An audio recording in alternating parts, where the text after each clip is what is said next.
1994 की बात है, जिस वक्त बगदाद शरीफ में पढ़ता था, और वो जमाना था जब इराक पर इक्तिसादी पाबंदियां इतनी शिकंजा जकड़ा जा चुका था, सारे एयरपोर्ट बंद थे और इराक किसी तरह की दरामदात नहीं हो सकती थी, भूख का मसला था, बहुत से मसाइल थे।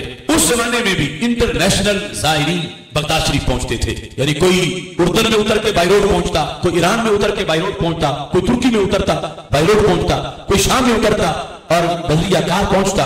उस वक्त भी यानी इंटरनेशनल ज़ायरीन रोजाना वहां पहुंचे होते थे। एक सुबह चूंकि मैं दरबार शरीफ पे ही रहता था, पहले टाइम सद्दाम यूनिवर्सिटी में हमारा सबक होता था, पिछले टाइम जामिया कादरिया में हज़रत गौसे पाक के दारुल उलूम में सबक होता।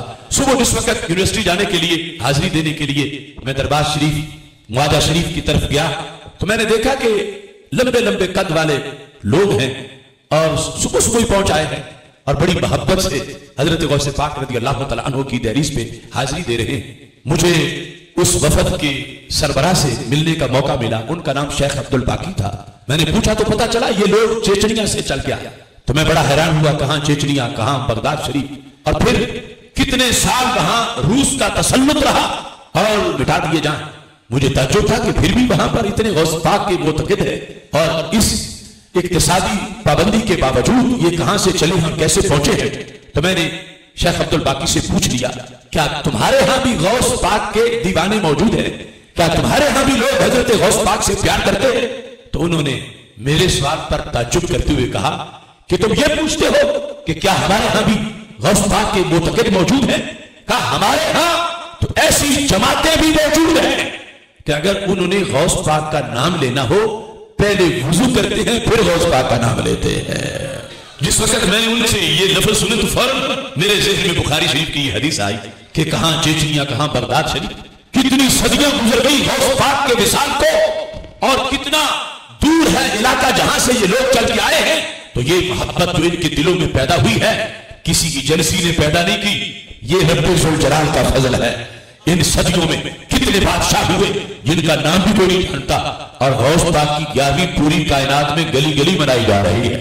मैं पीछे बर्रे आज़म अफ्रीका में गया, हर हर घर के अंदर यानी 11वीं का इनेकार हो रहा। दुनिया में जहां जहां भी लोग रब को सजदा करते हैं, हजरत मोहम्मद मुस्तफा सल्लल्लाहु अलैहि वसल्लम की रिसालत का ऐलान करते हैं, अल्लाह ने गौसे पाक को वो मकबूलियत अता की है। वहां वहां कायनात के कोने कोने में गौस पाक की 11वीं का भी बंदोबस्त किया जाता है। तो ये मोहब्बत जो रब्बे जुल जलाल दिलों में पैदा करता है, ये दिल चुने हुए हैं। वरना शायद ज़हन में सवाल आ रहा होगा कि वो भी तो इसी माहौल में है जो गौस पाक को बुत कहते हैं, माज़अल्लाह, वो भी तो इसी माहौल में है कि जो वलियों के दरबारों पे धमाके करते हैं। जब फरिश्ते फिजाओं में मोहब्बत घोलते हैं तो उन्हें क्यों नहीं मिलती, उनको क्यों नहीं तारुफ होता, उनके दिलों की तख्ती पर क्यों नहीं वलियों का नाम लिखा जाता। तो दूसरी हदीस में खुद इसका जवाब मौजूद है। मेरे आका अलैहिस्सलाम फरमाते हैं, कुल्लु मौलूदी यूलदु अलल फितरा अबवाहु युहव्विदानी और युनस्सिरानी और युमज्जिसानी। फरमा रब जब किसी बच्चे को पैदा करता है तो अल्लाह किसी को भी सेकंड हैंड दिल नहीं देता, रब सबको ही चमकते दिल अता फरमाता है।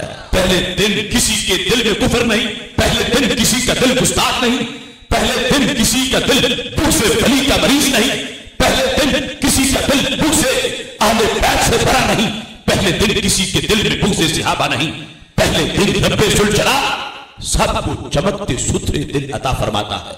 फितरत का तर्जुमा अहले सुन्नत है, फितरत का तर्जुमा इस्लाम है, क्योंकि फितरत के बिगाड़ को रब ने कहा, सरकार ने फरमाई, अब अबवाहु, बच्चा पैदा फितरत पे हुआ था, वालिदैन ने यहूदी बना दिया, वालिदैन ने मजूसी बना दिया, वालिदैन ने नसरानी बना दिया।